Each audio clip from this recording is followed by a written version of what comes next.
जय माता की दोस्तों। अब रामचरितमानस के बालकांड के आगे के बारे में बताते हैं। ऐसा लिखा हुआ है कि श्री गुरु महाराज के चरण नखों की ज्योति मणियों के प्रकाश के समान है, जिसके स्मरण करते ही हृदय में दिव्य दृष्टि उत्पन्न हो जाती है। वह प्रकाश अज्ञान रूपी अंधकार का नाश करने वाला है। वह जिसके हृदय में आ जाता है उसके बड़े भाग्य हैं। उसके हृदय में आते ही हृदय निर्मल नेत्र खुल जाते हैं और संसार रूपी रात्रि के दोष दुख मिट जाते हैं। यूँ श्री रामचरित रूपी मणि और माड़े के गुप्त और प्रकट जहाँ जो जिस खान में है सब दिखाई पड़ने लगता है। जैसे सिद्ध जनों के नेत्रों में लगाकर साधक सिद्ध और सुजान पर्वतों को बने और पृथ्वी के अंदर कौतुक से ही बहुत से खाने देखते हैं।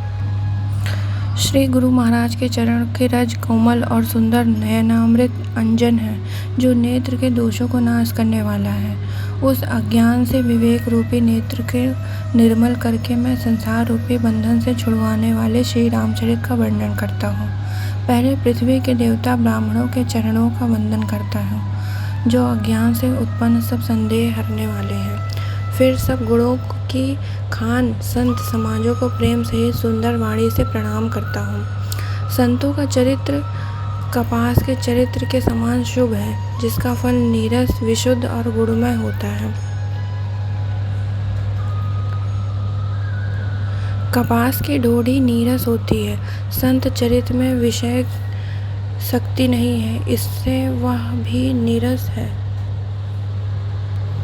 कपास उज्ज्वल होता है। संत का हृदय भी अज्ञान और पाप रूपी अंधकार से रहित होता है, इसलिए वह विशुद्ध है। और कपास का गुण तंतु होता है। इसी प्रकार संत का चरित्र भी सद्गुणों का भंडार होता है, इसलिए वह गुणमय है। जैसे कपास का धागा सुई के हुए छेदों को अपना तन देकर ढक देता है, अथवा कपास जैसे लोढ़े जाने जाते हैं, काते जाने और बुने जाने का कष्ट सहकर भी वस्त्र के रूप में पड़ित होकर दूसरों के गोपनीय स्थानों को ढकता है, उसी प्रकार स्वयं दुख सहकर दूसरों के छिद्रों को यानी दोषों को ढकता है। जैसे कि कारण उसने जगत में वंदनीय यश प्राप्त किया है। संतों का समाज आनंद और कल्याणमय है, जो जगत में चलता फिरता तीर्थराज प्रयाग है, जहाँ उस संत समाज रूपी प्रयागराज में राम भक्ति रूपी गंगा जी की धारा है और ब्रह्म विचार का प्रचार सरस्वती जी हैं। विधि और निषेध, या करो या न करो रूपी कर्मों की कथा कलयुग की पापों को हरने वाली सूर तनया यमुना जी हैं और भगवान विष्णु और शंकर जी कथाएं के त्रिवेणी रूप से शोभित हैं, जो सुनते ही सब आनंद और कल्याणमयी देने वाली है। उस संत समाज रूपी प्रयाग में अपने धर्म में जो अटल विश्वास है और वह अक्षय वट और शुभ कर्म ही उस तीर्थ राज का समाज परिकर है। वह संत रूपी समाज रूपी प्रयागराज सब देशों में सब समय सभी को सहज जी में प्राप्त हो सकता है और आदर पूर्वक सेवा करने से कलेशों को नष्ट करने वाला है।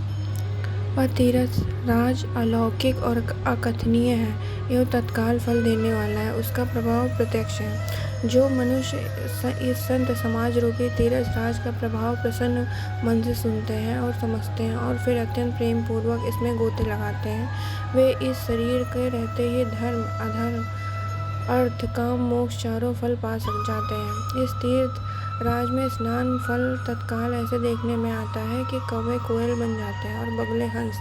यह सुनकर कोई आश्चर्य न करे, क्योंकि सत्संग में महिमा छिपी नहीं है।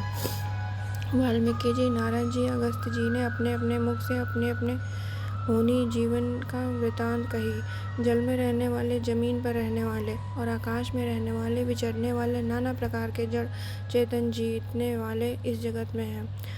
उनमें से जिसने समय समय जहाँ कहीं भी जिस किसी यंत्र बुद्धि कीर्ति सदगति विभूति ऐश्वर्य भलाई पाई है, सो सब सत्संग का ही प्रभाव समझना चाहिए। वेदों में और लोकों में इनकी प्राप्ति का दूसरा कोई उपाय नहीं है। सत्संग के बिना विवेक नहीं होता। श्री राम जी के कृपा के बिना वह सत्संग सहज में नहीं मिलता। सत्संग आनंद की और कल्याण की जड़ है।